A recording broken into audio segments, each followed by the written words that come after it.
آزرا آزرا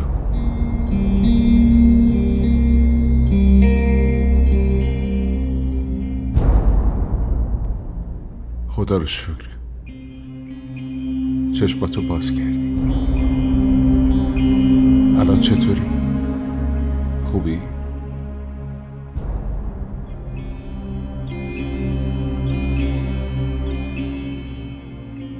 تو باهاش ازدواج کردی؟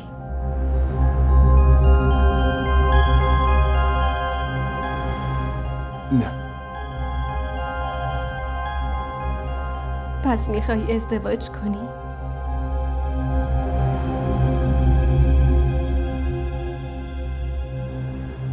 نه.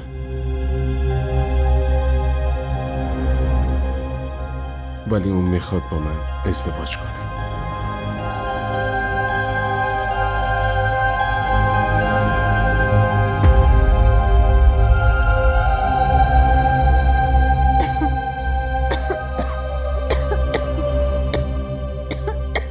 لطفاً برید بیرون. بیمار رو بیشتر اذیت نکنید.